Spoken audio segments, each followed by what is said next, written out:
Dia 26, crescendo por meio da tentação. Feliz é o homem que não cede, não pratica o mal quando é tentado, porque depois receberá como recompensa a coroa da vida que Deus prometeu àqueles que o amam. Tiago 1,12. Minhas tentações têm sido minhas mestras em teologia. Martinho Lutero. Toda tentação é uma oportunidade para fazer o bem. No caminho do amadurecimento espiritual, até mesmo a tentação se torna um degrau ao invés de uma pedra de tropeço quando você percebe que ela é uma oportunidade tanto para fazer a coisa certa quanto para agir da maneira errada. A tentação apenas apresenta uma escolha. Embora ela seja a principal arma de Satanás para destruir você, Deus quer utilizá-la para fortalecê-lo. Toda vez que você escolher fazer o bem ao invés de pecar, está desenvolvendo o caráter de Cristo. Para compreender isso, você deve primeiro identificar as qualidades do caráter de Jesus. Uma das mais concisas descrições de seu caráter é o fruto do Espírito. Quando o Espírito Santo controla as nossas vidas, ele produz os seguintes frutos em nós: amor, alegria, paz, paciência, bondade, benignidade, fidelidade, mansidão e domínio próprio. Gálatas 5, 22 e 23. Essas 9 qualidades são uma expansão do grande mandamento e constituem uma bela descrição de Jesus Cristo. Ele concentra de modo perfeito numa única pessoa o amor, a alegria, a paciência e todas as outras virtudes mencionadas. Ter o fruto do Espírito Santo é ser semelhante a Cristo. Mas como o Espírito Santo produzirá em sua vida esse fruto com 9 qualidades? Ele as cria de modo instantâneo? Será que um dia, ao se levantar pela manhã, você será repentinamente abastecido de forma plena com essas características? Não. O fruto sempre se desenvolve e amadurece lentamente. Essa afirmação é uma das mais importantes verdades espirituais que você poderá aprender. Deus desenvolve o fruto do Espírito em sua vida, permitindo que você vivencie situações nas quais será tentado a exteriorizar uma qualidade exatamente oposta. O desenvolvimento do caráter sempre envolve uma escolha, e a tentação propicia essa oportunidade. Por exemplo, Deus nos ensina a amar, colocando pessoas desagradáveis ao nosso redor. Amar pessoas agradáveis e que ainda por cima são amáveis conosco não exige nenhum caráter. O Senhor nos ensina a verdadeira alegria no meio da aflição quando nos voltamos para Ele. A felicidade depende de circunstâncias externas, mas a alegria fundamenta-se no relacionamento com Deus. O Senhor promove a verdadeira paz dentro de nós, não fazendo com que tudo saia como planejamos, mas permitindo períodos de confusão e insegurança. Qualquer um pode se sentir tranquilo observando um belo pôr do sol ou relaxando durante as férias. Mas aprendemos a verdadeira paz quando optamos em confiar em Deus em situações nas quais somos tentados a ceder à preocupação e ao medo. Da mesma forma, a paciência é desenvolvida em situações nas quais somos forçados a esperar, enfrentando a tentação de nos entregarmos à ira por causa do nosso pavio curto. Deus recorre à situação oposta de cada fruto para nos permitir escolher. Você não pode afirmar que é bom se jamais foi tentado a ser mal. Não pode dizer ser fiel se nunca foi tentado a ser infiel. A integridade é construída ao se derrotar a tentação da desonestidade. A humildade cresce quando nos recusamos a ser arrogantes. A perseverança desenvolve-se sempre que resistimos à tentação de desistir. Cada vez que você derrota uma tentação, torna-se um pouco mais semelhante a Jesus. Como a tentação se manifesta? É bom saber que Satanás é absolutamente previsível. Ele tem usado a mesma estratégia e os velhos truques desde que o mundo foi criado. Todas as tentações seguem um padrão idêntico. É por isso que Paulo declara: estamos bem familiarizados com os seus esquemas malignos. 2 Coríntios 2,11. A Bíblia ensina que a tentação segue um processo de 4 etapas, que Satanás fez uso tanto na tentação de Adão e Eva quanto na de Jesus. Na primeira etapa, Satanás identifica um desejo dentro de você. Pode ser um desejo pecaminoso, como o de vingança ou de controlar os outros. Pode ser um desejo normal e legítimo, como o de ser amado, ser valorizado e sentir prazer. A tentação começa quando Satanás sugere, com o pensamento, que você ceda a um desejo maléfico ou realize um desejo legítimo da maneira errada ou na hora errada. Cuidado com os atalhos. Frequentemente são tentações. Satanás sussurra: você merece isso. Você deve ter isso agora. Será emocionante, gratificante e fará com que você se sinta melhor. Costumamos pensar que a tentação está ao nosso redor, mas Deus diz que ela começa dentro de nós.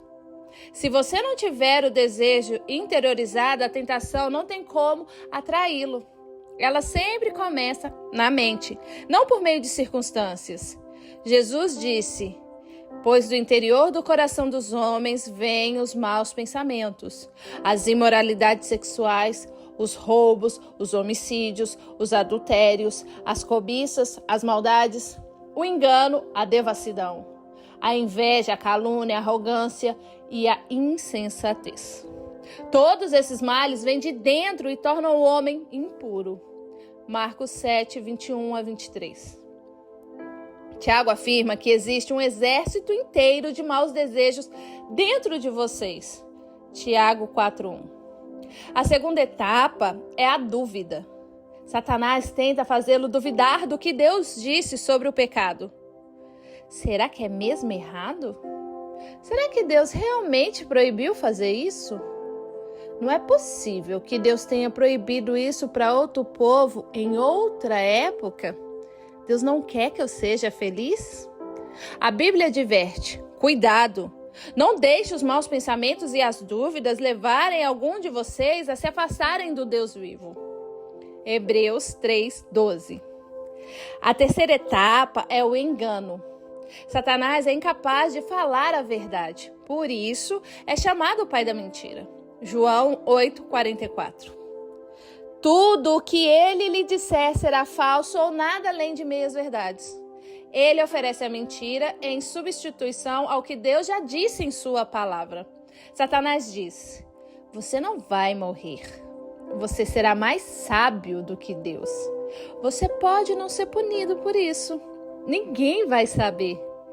Isso vai resolver seus problemas. Além do mais, todos estão fazendo isso. É um pecado insignificante. Mas um pecadinho é como uma gravidez recente, acabará aparecendo. A quarta etapa é a desobediência. Você acaba agindo de acordo com a ideia que vinha cogitando na sua mente. O que começou como uma ideia nasce como conduta. Você cede a qualquer coisa que chamar a sua atenção. Acredita nas mentiras de Satanás e cai na armadilha sobre a qual Tiago nos alerta. As pessoas são tentadas quando são atraídas e enganadas pelos seus próprios maus desejos. Então, esses desejos fazem com que o pecado nasça. E o pecado, quando já está maduro, produz a morte. Não se enganem, meus queridos irmãos. Tiago 1, 14 a 16. Superando a tentação. Compreender como a tentação se manifesta é bastante proveitoso, mas alguns passos são necessários para que você venha superá-la. Recuse-se a ser intimidado. Muitos cristãos são aterrorizados e aviltados por pensamentos tentadores, sentindo-se culpados por não estarem fora do alcance da tentação. Eles sentem vergonha pelo simples fato de terem sido tentados, sinal de que não entendem o verdadeiro significado de maturidade espiritual. Você jamais se livrará da tentação. Em certo sentido, você pode considerar a tentação um elogio. Satanás não precisa tentar aqueles que já fazem a vontade dele, pois já lhe pertencem. A tentação é um indício de que Satanás odeia você, mas não um sinal de fraqueza ou de vida profana. Isso também faz parte de nossa natureza, pois somos humanos e vivemos num mundo destituídos de Deus. Não fique surpreso, abalado ou intimidado por isso. Seja realista quanto à inevitabilidade da tentação. Você jamais poderá evitá-la completamente. A Bíblia diz, quando chega a tentação, mas não se chega à tentação. Paulo orienta, lembre-se de que as tentações que surgem na vida de vocês não são diferentes das que os outros enfrentam. 1 Coríntios 10:13. Ser tentado não é pecado. Jesus sofreu tentações, embora nunca tenha cometido pecado. Hebreus 4:15. A tentação só se torna pecado quando você se entrega. Lutero afirmava, não podemos evitar que os pássaros voem sobre as nossas cabeças, mas podemos evitar que façam ninhos sobre ela. Você não pode impedir o diabo de lhe sugerir pensamentos, mas pode escolher não assimilá-los ou agir de acordo com eles. Por exemplo, muitos não sabem a diferença entre atração física ou excitação sexual e sensualidade. Não são a mesma coisa. Deus fez de cada um de nós um ser sexuado e isso é bom. Atração e excitação são reações naturais e espontâneas. Uma inclinação afetiva concedida por Deus como resposta à beleza física. Já a lascívia é uma atitude deliberada do desejo. É a escolha de comprometer a sua mente com algo que você gostaria de fazer com o seu corpo. Você pode se sentir atraído ou mesmo excitado sem escolher pecar pela lascívia. Os homens cristãos, principalmente, sentem-se culpados quando os hormônios que foram concedidos por Deus exercem o devido efeito fisiológico. Quando reparam numa mulher atraente, presumem que isso já é lascívia e sentem-se envergonhados e culpados. No entanto, a atração não equivale ao desejo sexual ilícito até que você comece a insistir nisso. Na verdade, quanto mais próximo de Deus você fica, mais Satanás se esforça para tentá-lo. No instante em que você se torna filho de Deus, Satanás, como assassino de aluguel, fecha um contrato para acabar com você. Você é agora um inimigo, por isso conspira para a sua derrota. Às vezes, quando você está orando, Satanás sugere um pensamento mau ou bizarro, apenas para distraí-lo e envergonhá-lo. Não fique assustado ou envergonhado com isso. Entenda que Satanás teme as suas orações e tentará de tudo para interrompê-las. Em vez de ficar se condenando com indagações do tipo, como eu pude pensar uma coisa dessas? Considere isso uma distração provocada por Satanás e volte imediatamente a se concentrar em Deus. Reconheça esse padrão de tentação e prepare-se. Nas situações que o deixe mais vulnerável a tentações do que outra, algumas circunstâncias farão você tropeçar quase que imediatamente, enquanto outras não o incomodarão muito. São situações preparadas para atacar os seus pontos fracos e você precisa também identificá-los, pois Satanás certamente os conhece. Ele sabe exatamente o que pode fazer você cair e trabalha incessantemente para cercá-lo com essas circunstâncias. Pedro adverte, estejam sempre atentos, o diabo está querendo atacar e não quer outra coisa senão apanhar vocês desprevenidos. 1 Pedro 5:8. Pergunte a você mesmo, quando eu sou mais tentado? Em que dia da semana? Em que hora do dia? Pergunte, em que lugar sou mais tentado? No trabalho, em casa, na casa do vizinho, num bar, no aeroporto, no hotel fora da cidade? Pergunte, quem está comigo nos momentos em que sou mais tentado? Amigos? Colegas de trabalho? Uma multidão de estranhos? Sou mais tentado quando estou só? Pergunte também, como normalmente estou me sentindo quando sou mais tentado? Pode ser quando você está cansado, solitário, entediado, deprimido ou sob pressão. Ou talvez quando está magoado, zangado, preocupado. Ou ainda após um grande sucesso ou momento de elevo espiritual. Você deve identificar o seu padrão de tentação e então se preparar a fim de evitar tais situações tanto quanto possível. A Bíblia nos adverte continuamente em nos prevenirmos para enfrentar a tentação. Mateus 26:41, Efésios 6:10-18, 1 Tessalonicenses 5:6-8, 1 Pedro 1:13, 4:7, 5:8. Paulo admoesta: não deem ao diabo oportunidade para tentar vocês. Efésios 4:27. O planejamento prudente reduz a tentação. Siga o conselho de Provérbios. Pense bem no que você vai fazer. Evite o mal e caminhe sempre em frente. Não se desvie nem um só passo do caminho certo.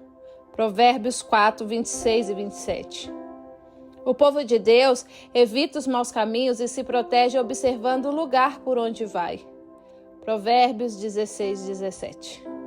Peça ajuda a Deus. O céu tem uma linha direta 24 horas para emergência. Deus quer que você peça ajuda quando a tentação estiver muito forte.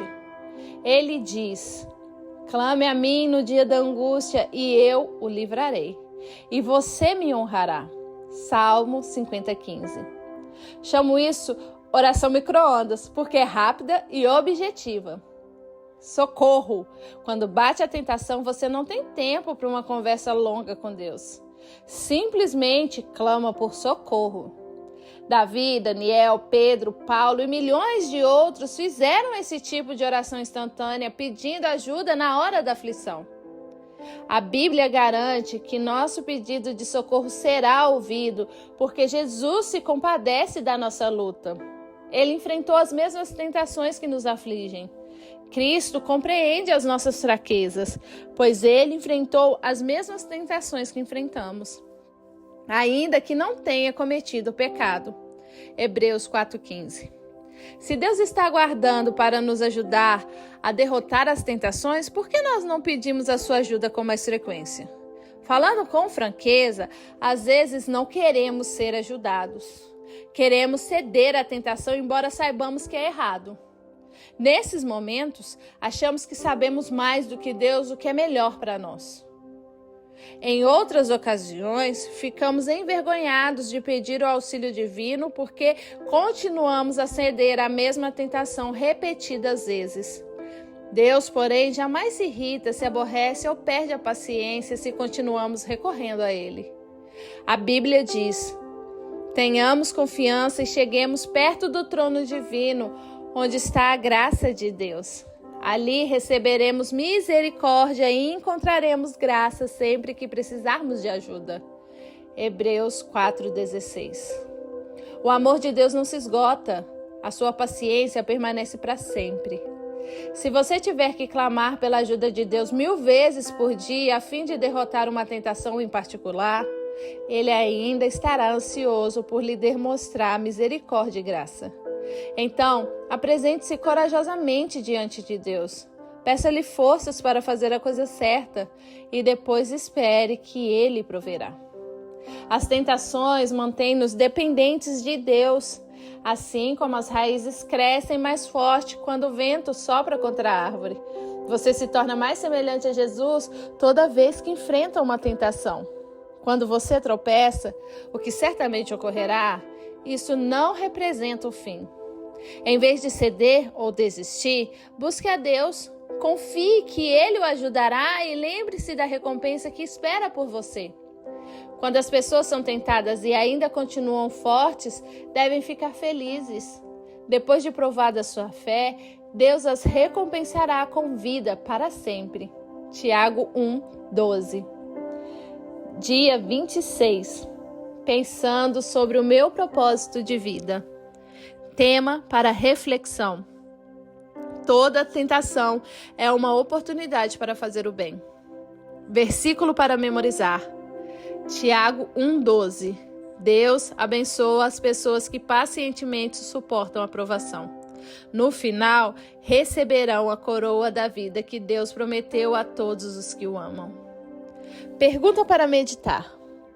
Que atributo do caráter cristão posso desenvolver para derrotar a minha maior tentação?